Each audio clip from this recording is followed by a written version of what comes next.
Olá, amigos. É uma alegria estarmos juntos novamente para mais um estudo sistematizado da doutrina espírita do Evangelho segundo o Espiritismo, no canal Espiritismo e Vida. Nós agradecemos com muito carinho, com muita alegria a presença de todos vocês. Nós continuamos então os nossos estudos e reflexões. Hoje nós vamos trabalhar o capítulo 11. Amar o próximo como a si mesmo, nos itens 5 a 7, dai a César o que é de César. Bom, coincidentemente, eu me chamo César Sátiro dos Santos, estou falando com vocês aqui do Canadá,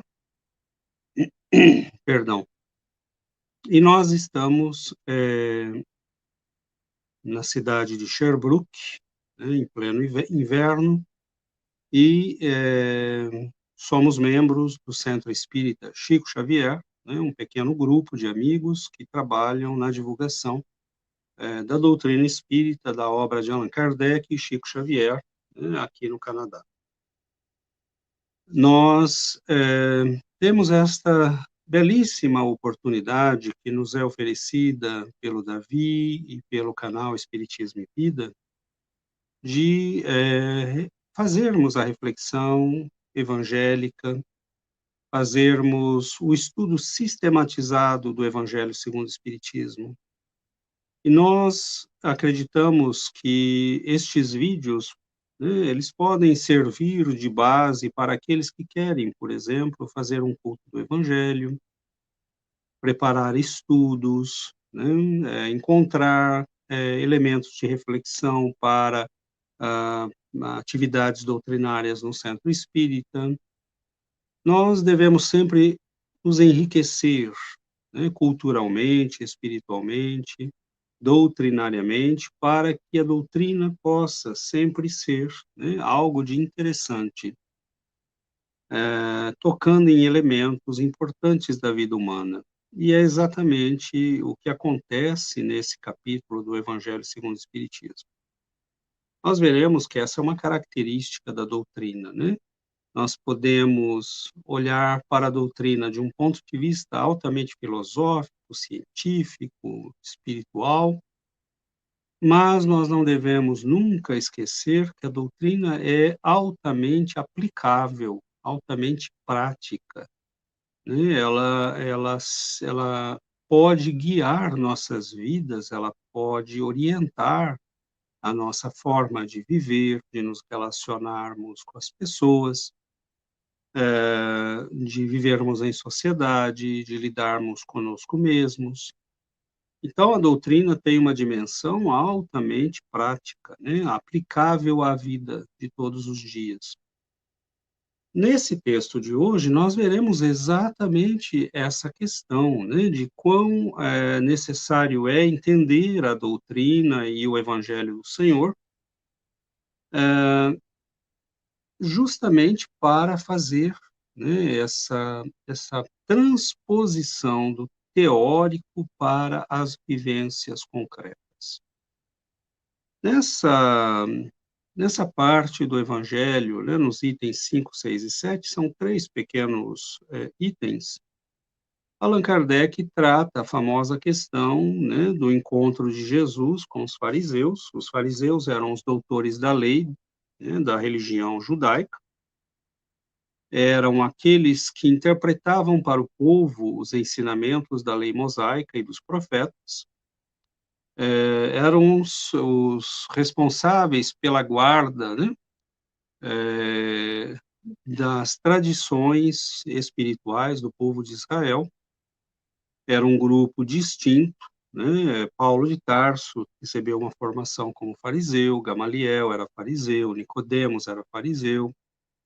Então, os juízes de Jesus, né, naquela noite fatídica, eram fariseus. Então, eles eram aqueles que vigiavam, que guardavam a lei, os costumes, né, funcionavam quase que como uma polícia da moral e dos bons costumes na época. Por isso, eles estavam sempre questionando Jesus, e por isso eles estavam sempre preocupados, né, com os atos do Senhor. O momento em que ele não lavava a mão, né, eles estavam lá para ver. O momento em que ele colhia espigas num sábado ou curava no sábado, né, não era importante para eles que ele fosse capaz de levantar, né, um paralítico ou curar um cego, era importante para eles que ele fizesse isso em outros dias que não sábado. Então isso nos dá uma ideia, né, de quão limitados eram os horizontes mentais desses indivíduos, que haviam transformado a religião de amor, né, que está nos 10 mandamentos, numa mera religião de práticas exteriores, que eles levavam muito a sério, né, ao ponto de matarem por isso. Então, Jesus foi muito perseguido pelos fariseus desde o início, e uma característica, né, dos fariseus é que eles queriam sempre detectar falhas, faltas, meios de comprometer o indivíduo. Ah, Antes de Jesus, nós temos na história judaica alguns falsos, né, messias, alguns que se apresentaram como supostos messias e acabaram mesmo criando muitos problemas. E os fariseus haviam meio que se especializado em detectar, né, falsos profetas. E eles não conseguiam fazer isso com Jesus, porque Jesus sempre se saía muito bem. Num certo momento, eles, entre várias, né, dos elementos, dos encontros entre Jesus e os fariseus, Jesus sabia que estava o tempo todo sendo observado, o tempo todo sendo avaliado.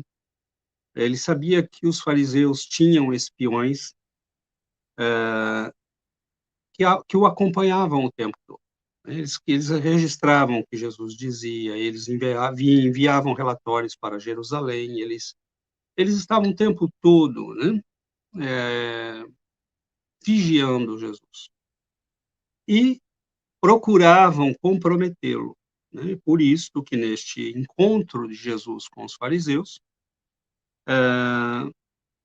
nós vamos ler, né, que Jesus, tendo se retirado, né, eles se entenderam entre eles para enredá-lo com as suas próprias palavras.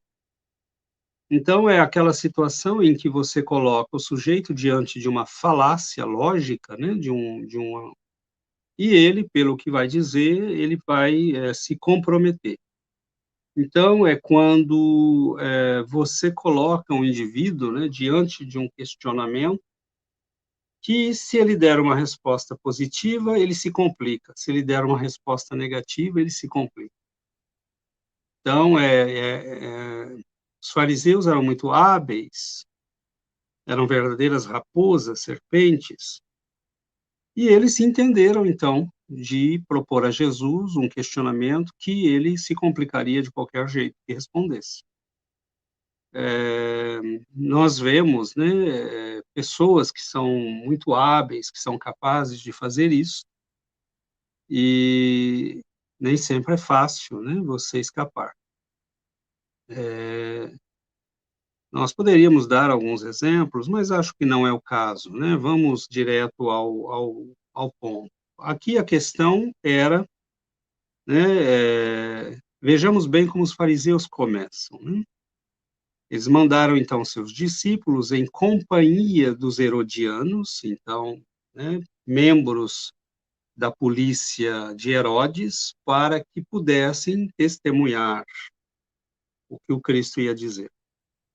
E aí mandou que dissessem, né, mestre, sabemos que és verdadeiro e que ensinas o caminho de Deus pela verdade, sem levares em conta a quem quer que seja, porque nos homens não consideras as pessoas. Então, olha a habilidade, né?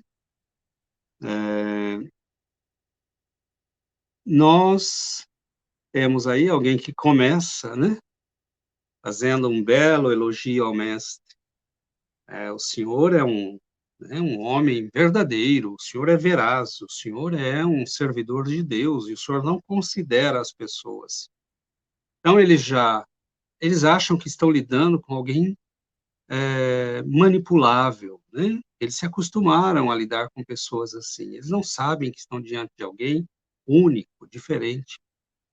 Então eles se aproximam de Jesus e lançam um elogio, dizendo: nós vamos dizer que ele é verdadeiro, que ele ensina o caminho de Deus, que ele não tem conta, né, do aspecto humano, que ele fala o que tem que falar, o que é característico de um verdadeiro profeta, né? Se você olhar para a tradição, você vai ver Elias, né, Ezequiel, Daniel, todos os grandes profetas foram homens que, Isaías, que falaram o que tinha que ser falado, e às vezes falavam direto na cara do rei, né, da época, e se colocavam em perigo de vida, né, podiam ser mortos, mas falavam, que assim ordenara o Senhor.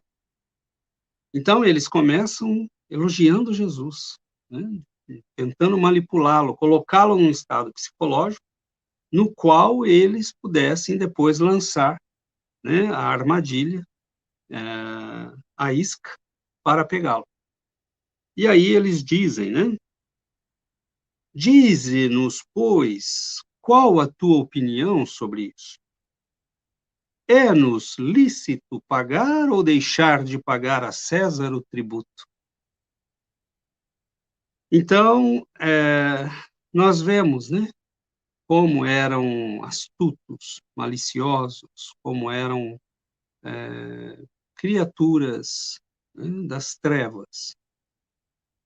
Jesus, porém, que lhes conhecia a malícia, respondeu: hipócritas, por que me tentais? Apresentai-me uma das moedas que se dão em pagamento do tributo. E tendo-lhe eles apresentado um denário, perguntou Jesus: de quem são esta imagem e esta inscrição? De César, responderam eles. Então observou-lhes Jesus: dai, pois, a César o que é de César, e a Deus o que é de Deus. Ouvindo-o falar dessa maneira, admiraram-se eles da sua resposta, e deixando-o se retiraram. Isto mostra, né, a, a extrema argúcia lógica e psicológica que o Cristo detinha. Não sem razão, nós o chamamos mestre. E aqueles homens, querendo tentá-lo, né, colocá-lo em situação delicada, pensaram numa astúcia lógica que prenderia o mestre, né? Ele não tinha saída ali, é um tipo de argumento lógico do qual você não tem saída, porque qualquer uma das suas respostas pode te complicar. O que é que eu quero dizer com isso? Bom, se ele respondesse: sim, é lícito pagar tributo a César, vocês devem obediência a César, a Roma, ele provocaria raiva e ódio nos seus compatriotas. Então ele ficaria mal. Se ele dissesse: não, não é lícito pagar tributo a César, isto é um abuso, né, isto é um absurdo, ele ficaria mal com os romanos e poderia ser enquadrado, né, por incitação à desordem, à revolta. Então eles o colocaram diante de um dilema lógico que qualquer saída seria perigosa. Mas o Cristo, muito mais astutamente, né, pede uma moeda e os coloca a eles diante de um novo confronto lógico. De quem é esta moeda? De quem é a inscrição que está aqui? De quem é o desenho que está aqui? A representação de César. Bom, então dê a César o que é de César. E ele poderia ter parado aí, Mas o Cristo não quer só vencer um debate lógico e mostrar-se superior por orgulho, não era a sua natureza. Ele aproveita, inclusive, a perversidade, a maldade daqueles homens, para dar-lhes uma lição e fazê-los refletir sobre suas ações, suas vidas, suas atitudes. Dai, pois, a César o que é de César, e dai a Deus o que é de Deus. Então, isto é de uma profundidade muito grande, porque o Senhor não só escapa da cilada, da armadilha lógica na qual eles tentaram colocá-lo,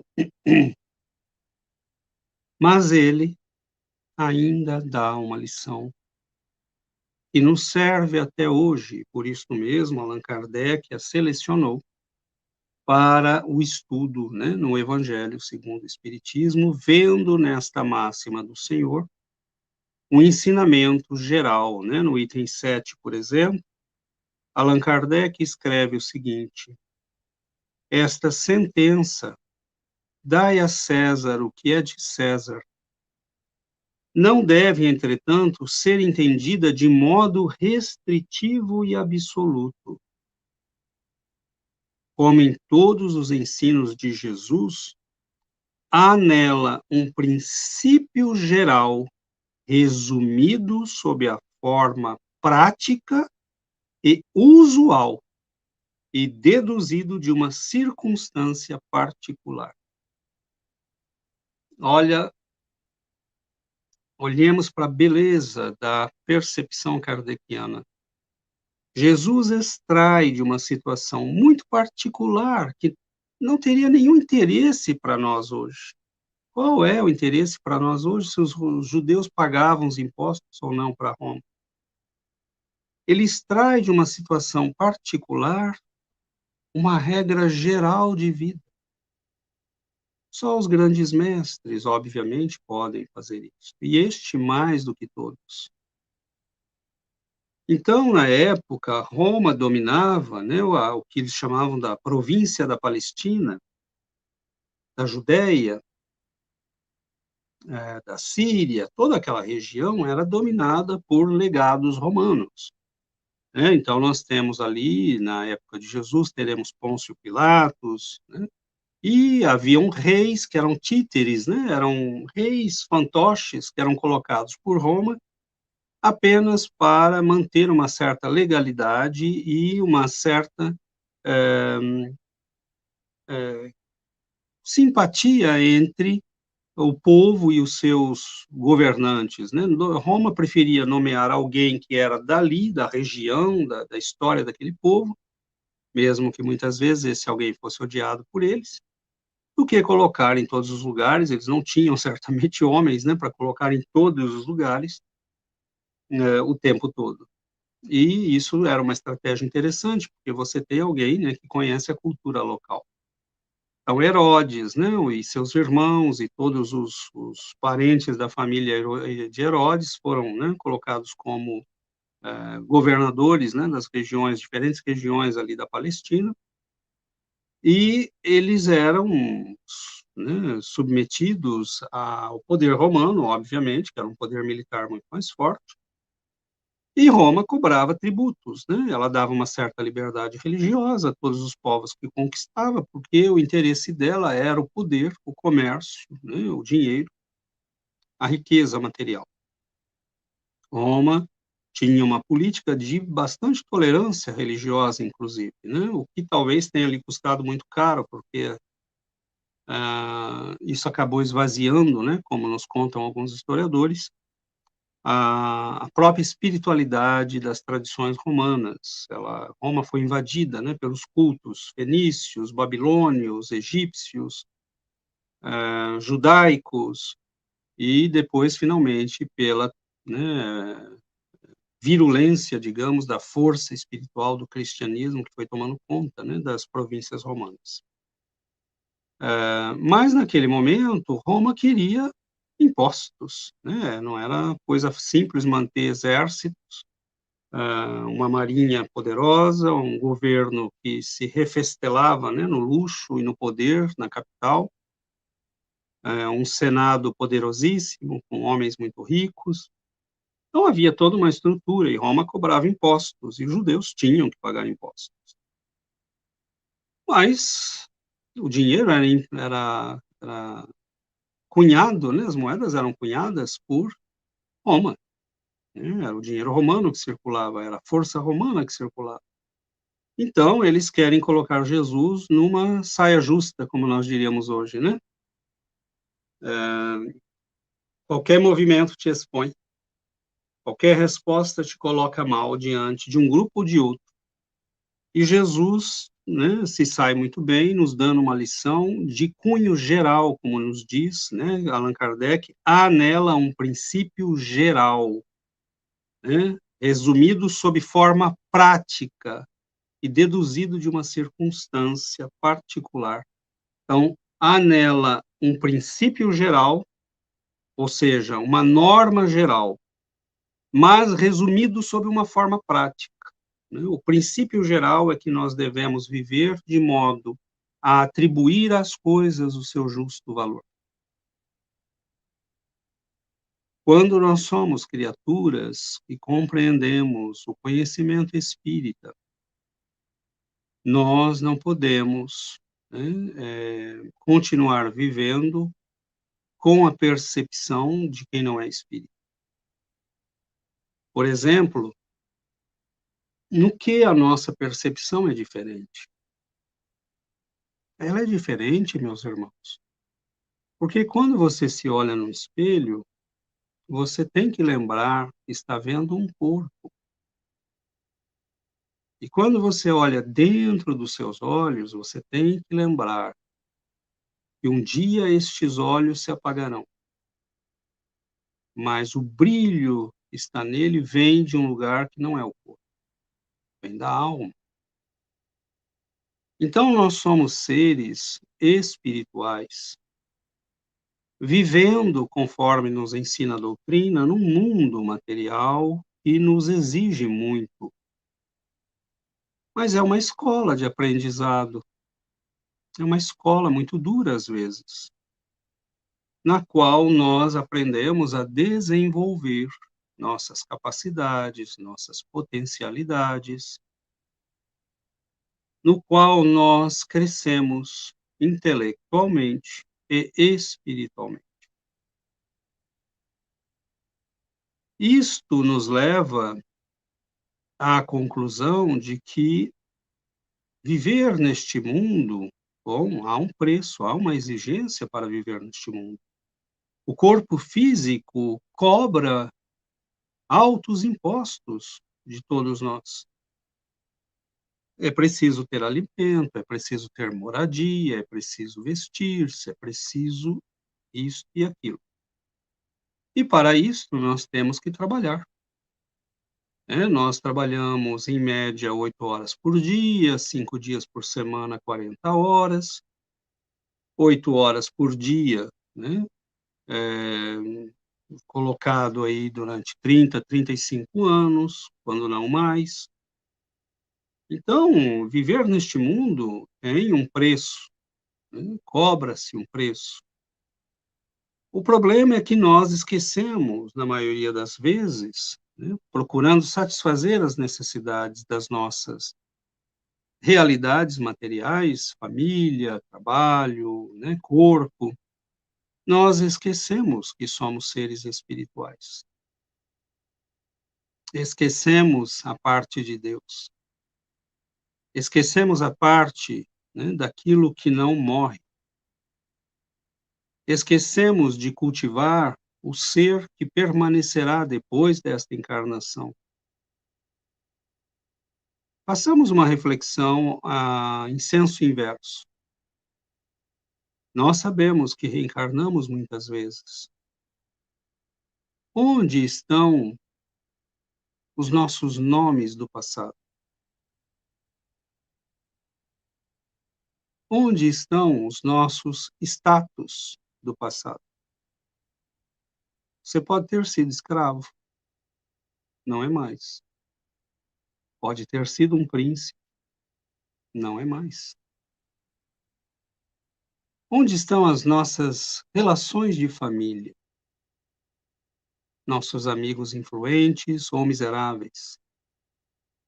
Onde está a inteligência privilegiada que podemos ter tido numa encarnação, ou a idiotice que podemos ter tido em uma outra? Tudo, tudo desapareceu. Mas não desapareceu, porque está na somatória das experiências que nós usamos hoje. A vida em profundidade e a providência divina não está interessada que nós guardemos a história destas vidas todas, ela está interessada que nós guardemos o que foi aprendido e que nós refaçamos o que não foi aprendido. Então, meus irmãos, com esta visão de vida, é óbvio que o que Jesus nos coloca tem todo o senso. É um princípio geral, né, de cumprir os nossos deveres diante da vida, do mundo, porque o bom cristão, o bom espírita, é aquele que cumpre seus deveres. Para com a pátria, para com a família, para com a sociedade. Ele paga seus impostos, ele procura ser um cidadão honesto, ele procura não enganar ninguém. Mas é mais do que isto, ser cristão e ser espírita. É realmente cultivar aqueles aspectos nossos que vão se destinar à eternidade. Então, é você, essa noção de dever que existe no Evangelho segundo o Espiritismo também, que os indianos vão chamar, né, de Dharma. O Dharma é aquele que cumpre, né, o dever que ele veio cumprir nesta vida. Ele realiza aquilo que é esperado que ele realize. Então, qual é o Dharma de uma mãe? Ser uma boa mãe. Qual é o Dharma de um pai? Qual é o Dharma de um cidadão? E qual é o dever de um filho de Deus? Ser um bom filho de Deus. Então, essas noções se ampliam muito para a nossa compreensão quando nós entendemos que Jesus está dizendo: lembre-se de cumprir seus deveres para com o mundo. Ele próprio nos disse isso. Os meus discípulos viverão no mundo, sem ser do mundo. Então, isto é um problema eh, complexo para nós cristãos. Não é algo simples, porque nós temos que viver no mundo, mas eu não preciso participar de tudo no mundo. Jesus está dizendo: restrinja-se a cumprir seus deveres. Você tem certos deveres e tem que cumprir estes deveres para estar em paz, né, com a sua vida. Ele não está dizendo para que nós obedeçamos o tempo todo, façamos aquilo que nos é imposto o tempo todo. Nós temos direito de protestar, de solicitar que certas coisas sejam revistas, há coisas que são absurdas. Mas na época de Jesus, qual era o compromisso que era solicitado, né, de todo cidadão do Império Romano? Que pagasse seus impostos. Né? E é por isso, né, que no texto bíblico do Novo Testamento nós vamos ver a ira, inclusive dos discípulos do Senhor, contra os publicanos, que eram aqueles que eram contratados pelo Império Romano para fazer a cobrança de impostos, obviamente recebendo uma porcentagem desta cobrança. Então, nós vamos ver Zaqueu, por exemplo, era um chefe dos publicanos. Era alguém, né, que tinha sob o seu domínio vários cobradores de impostos, que trabalhavam para ele, como uma sublocação. Então, nós temos aí a população extremamente enraivecida contra os publicanos. Mas Jesus diz: cumpra seus deveres. Né? Se não fosse a Roma, você certamente teria que pagar ao seu próprio governo. Ah, Roma tem que assegurar, perdão, Roma tem que assegurar, né, tem que proteger as pessoas, Roma tem que garantir o comércio, Roma tem que assegurar que os navios possam, né, ir de um local para o outro, ela tem que dar segurança nas estradas, ela tem que garantir a segurança dos viajantes, ela tem toda uma burocracia para funcionar, bom, ela precisa de dinheiro, né? Se não fosse ela, seria outro. Então, Cristo está dizendo: isto não importa, qualquer que seja a situação na qual você esteja, haverá deveres a serem cumpridos, obrigações materiais, legais, né? Você, com 18 anos no Brasil, tem que ir se inscrever para o serviço militar. É uma obrigação. E se isso não for mudado, você deve cumpri-lo. E seja para solicitar dispensa ou não, você tem que se apresentar. Então, há deveres, e o Senhor está nos dizendo: cumpra os seus deveres na vida. Respeite a lei, procure ser um cidadão correto, procure ser um pai de família correto, né? Cumpra seus deveres. Mas não esqueça de separar, depois destas 8 horas do dia que você vive para César, alguns minutos para Deus. Porque estes minutos para Deus são aquele momento precioso no qual você vai cultivar a sua alma. Você não está respondendo mais a uma situação que é meramente uma conjuntura que vai desaparecer com o tempo. Como eu disse agora de pouco, onde estão os nossos nomes, títulos do passado? Não existem mais. Onde estará no futuro a pessoa de hoje, o cidadão de hoje? Né? Alguém pergunta: quem foi o cidadão que viveu na rua tal, em Roma, no número tal, na casa tal? Ninguém quer saber disso, não existe, não importa. Milhares de cidadãos viveram em todos os países, em todas as épocas. Mas nós nos lembramos daqueles que fizeram coisas notáveis, né? Mas a providência divina se lembra daqueles que fizeram os seus deveres. E eles não precisam entrar para a história. Porque quando nós cumprimos os nossos deveres, nós nos afinamos com as leis divinas. É como nadar no rio indo a favor da correnteza. Então, meus amigos, quando Jesus nos enuncia esse princípio, né, como diz Allan Kardec, é um princípio geral resumido sob forma prática. Santo Tomás de Aquino dizia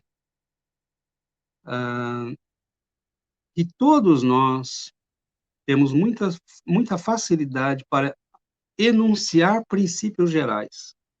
Por exemplo, amai a Deus sobre todas as coisas e ao próximo como a ti mesmo. Perdoa os teus inimigos. Mas é muito difícil passar do princípio geral para a aplicação prática e particular.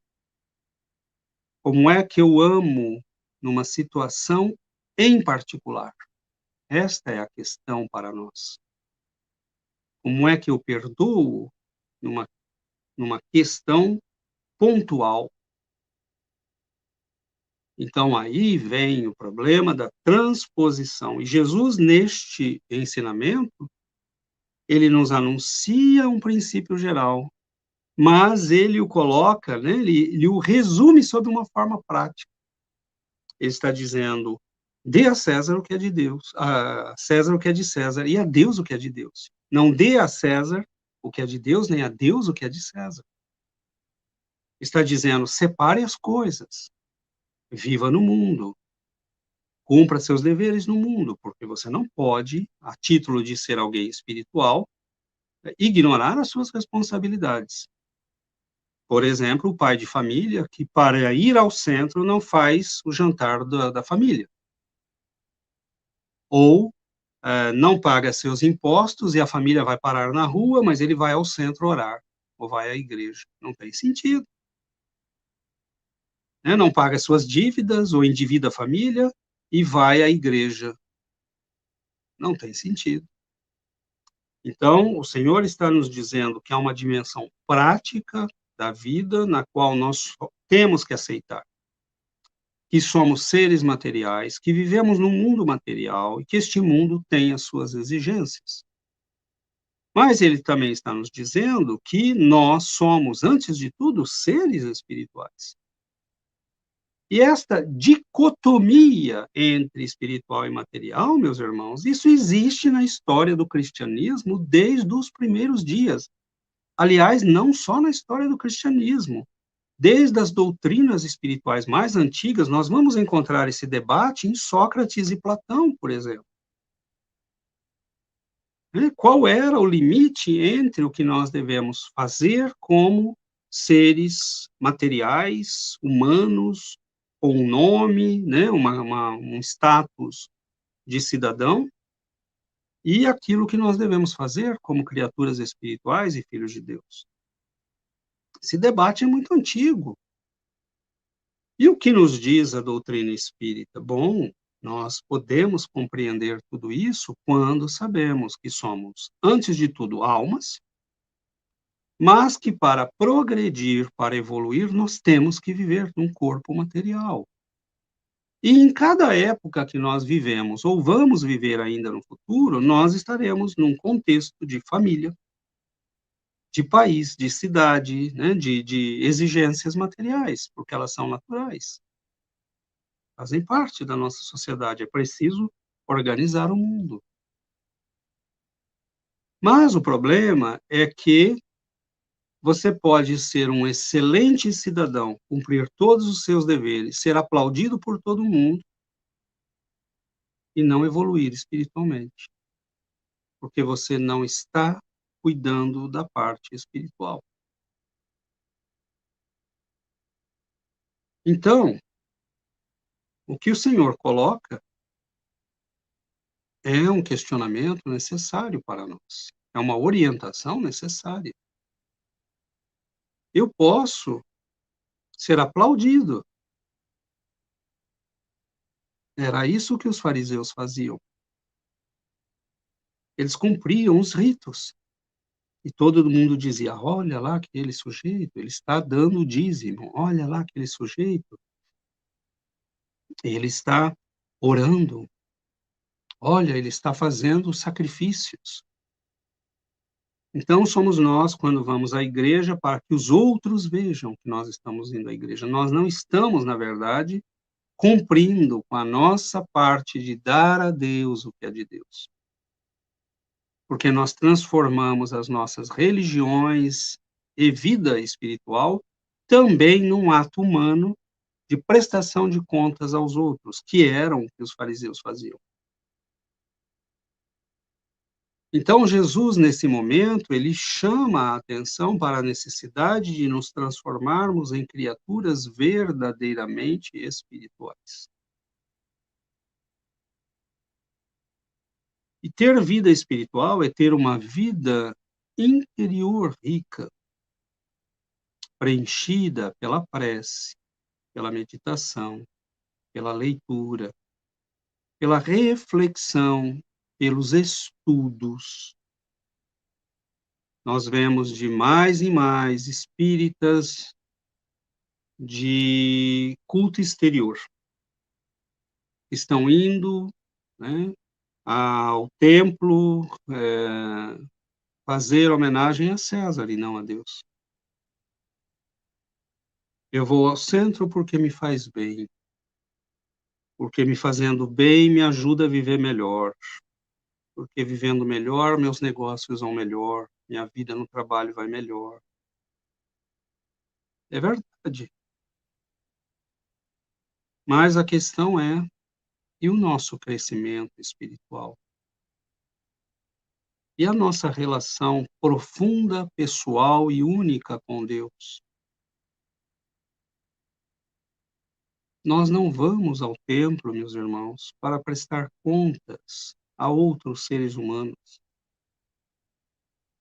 A verdadeira religião é esta religião do Espírito, né? Como Jesus diz à mulher na Samaria, né? Virá o momento em que você, né, cultuará Deus em espírito e verdade, porque Deus é espírito e verdade. Então, não é neste templo ou naquele templo, né, como ele fala à mulher samaritana, não é em Gerizim, na Samaria, ou em Jerusalém, no templo. Isto não tem a menor importância, diz o Cristo ali.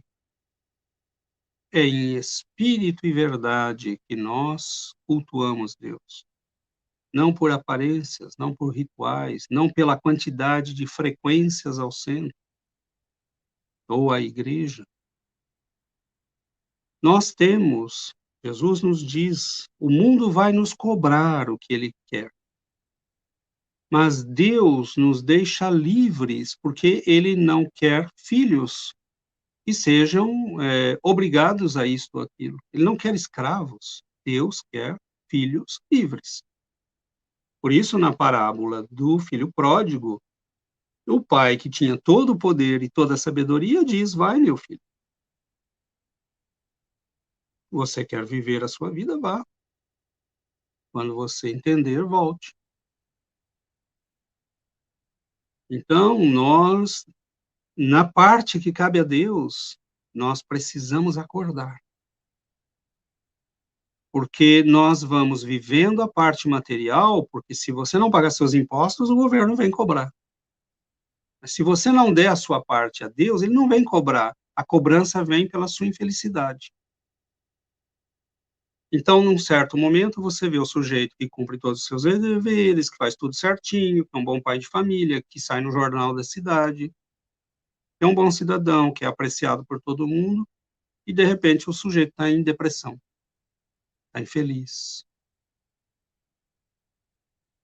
está precisando de ajuda médica, porque a parte de Deus não foi cuidada, e a parte de Deus nos cobra indiretamente. Deus não manda ninguém à nossa porta.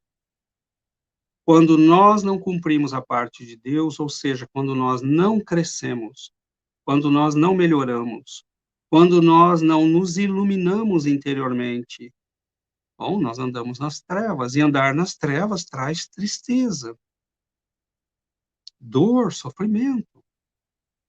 Caminhar nas trevas te leva a cair em buracos perigosos.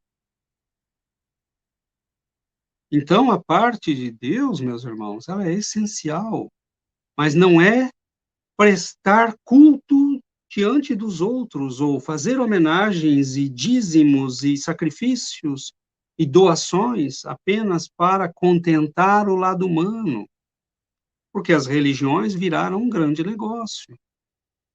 Isto ocorre também com o espiritismo. Então, tomemos cuidado, né? Nós vemos aí gente vendendo cursos de autorrealização, de meditação isto, meditação aquilo. Chico Xavier, né, é o exemplo, é o paradigma do espírita que precisa ser seguido. Cumpriu seus deveres profissionais religiosamente. Nunca faltou um dia de trabalho. E nós, muitas vezes, temos direito de faltar, ou seja, né, ninguém está fazendo nada errado se usar uma licença saúde, se usar uma licença isso ou aquilo, se está nas previsões de César, significa que você pode usar. Mas ele nem isso fez. Cumpriu religiosamente seus deveres, às vezes terminava de atender as pessoas num domingo à noite, ou numa segunda, quarta-feira à noite, às 4 da manhã, e às 6 horas ele estava saindo para o trabalho, que ia de charrete, né? Então, meus irmãos, e cumpria seus deveres com Deus nas horas livres que tinha. Então, nós vemos pessoas muito afoitas, né, porque conseguiram já aí 20.000 seguidores no YouTube, a pessoa já começa a funcionar como um negócio, né. "Olha, essa aqui é a parte minha espírita, mas aqui tem a parte profissional, viu. Aqui vocês podem se inscrever e me pagar. Nós vamos aqui fazer eu faço uma palestra no centro, mas aqui nesse congresso nós vamos cobrar a entrada e pagar para os palestrantes. Convidamos o sujeito para vir fazer uma palestra para a juventude espírita, ele diz: "Olha, mas eu sou um profissional, né, da área da psicologia e, né, eu ganho 10.000 por palestra e vocês querem que eu vá de graça, me desculpe, mas eu não posso". Então nós vemos pessoas, né, que estão misturando César e Deus. E quando nós fazemos isso, meus amigos, nós afundamos. A nossa questão com Deus é preciosa, única, individual, e às vezes faz parte do nosso crescimento espiritual contribuir para o crescimento dos outros, né. Chico Xavier nunca colocou a mão num centavo, e nós vemos hoje, né, editoras que querem, bloquear inclusive o desenvolvimento do espiritismo, desde que aquilo escape do controle deles. Por exemplo, os livros de Chico Xavier já eram para estar no domínio público, já eram para estar no mundo inteiro traduzido. Não tem, ele deu estes livros para a humanidade, é nossa missão, nosso trabalho, ninguém é dono disso. Agora nós transformamos a obra espírita numa obra humana. Há um aspecto humano, né, quem vai imprimir um livro precisa pagar por este livro, sim, isso está correto. Mas, por exemplo, nós sabemos que temos que caminhar para uma vulgarização maciça do espiritismo. Por que não disponibilizar na internet todo esse material? Não é nosso. "Ah, mas isso a editora vai vender livros, quem quiser comprar livro, compre, qual que é o problema?". Eu gosto de ter livro em papel, mas as obras do Chico deveriam estar traduzidas em todos os idiomas. Então, há uma reflexão a ser feita por nós espíritas, para que nós não transformemos o espiritismo também num farisaísmo ou num catolicismo. Chico ia para as reuniões do grupo espírita da prece, na mais profunda simplicidade. Reunia-se com as pessoas sob um abacateiro, debaixo de chuva, debaixo de sol. Lia o evangelho, partilhava com as pessoas o conhecimento espírita. Ele estava nos dizendo: nós não precisamos de nada. E agora com a internet, menos ainda, porque você pode estar em qualquer lugar do mundo e você pode reunir as pessoas para aprender, para orar, como nós estamos fazendo aqui. Então pensemos, meus irmãos, nessa dimensão do espiritual.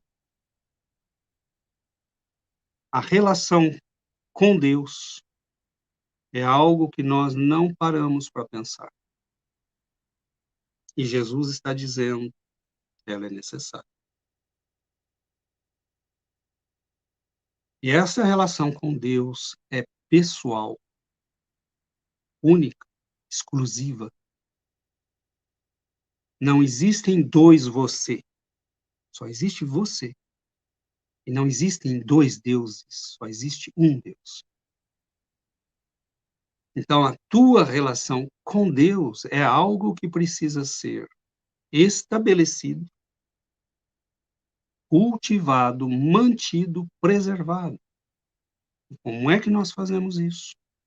Pelo que o Cristo nos ensinou.